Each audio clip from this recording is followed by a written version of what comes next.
اللہ تعالی آپ کو جواب دے گا اس کے فرمان کے مطابق علی ترین۔ اور جب میرے بندے آپ سے میرے بارے میں پوچھیں تو میں قریب ہی ہوں، میں دعا کرنے والے کی دعا کا جواب دیتا ہوں جب وہ مجھے پکارتا ہے، لہٰذا انہیں چاہیے کہ وہ میری فرمان برداری کریں اور مجھ پر ایمان لائیں تاکہ وہ ہدایت پا سکیں۔ کیوں؟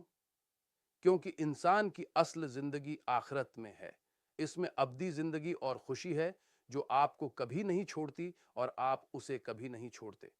مثال کے طور پر ایک مومن یہ نہیں پوچھتا کہ اللہ اسے بہت زیادہ مال عطا کرے یا وہ کسی عمارت کا مالک ہو، مثال کے طور پر، کیونکہ وہ جانتا ہے کہ یہ سب کچھ عارضی اور عارضی ہے، بلکہ وہ اس چیز کی تلاش میں ہے جو اسے آگ سے بچا کر جنت میں لے جائے، اور اللہ کی رحمت سے جو بابرکت اور بلند ہے کہ اس نے ہمیں سکھایا کہ ہمیں کیا مانگنا چاہیے۔ اس سے خدا کی حمد کی ضرورت ہے۔ مومن سب سے پہلے جس چیز کی تلاش کرتا ہے وہ ہدایت اور سیدھا راستہ ہے، ہمیں سیدھے راستے کی طرف رہنمائی کر۔ وہ ہدایت دو طرح کی ہوتی ہے، اشارہ سے رہنمائی اور مدد سے رہنمائی۔ اشارے سے رہنمائی تمام لوگوں کے لیے ہے، مدد کے ذریعہ ہدایت صرف ان مومنوں کے لیے ہے جو خدا کے راستے پر چلتے ہیں۔ خدا تعالی نے اپنے تمام بندوں کو اشارے سے ہدایت کی ہے، یعنی انہیں نیکی کی راہ دکھائی اور ان پر واضح کر دی ہے۔ جو نیکی کی راہ پر چلنا چاہتا ہے اسے اس پر عمل کرنا چاہیے، جو اس کی پیروی نہ کرنا چاہتا ہے اللہ اسے چھوڑ دیتا ہے کہ وہ جو چاہے کرے۔ یہ عام ہدایت خدا کی طرف سے پیغام پہنچانے کی بنیاد ہے۔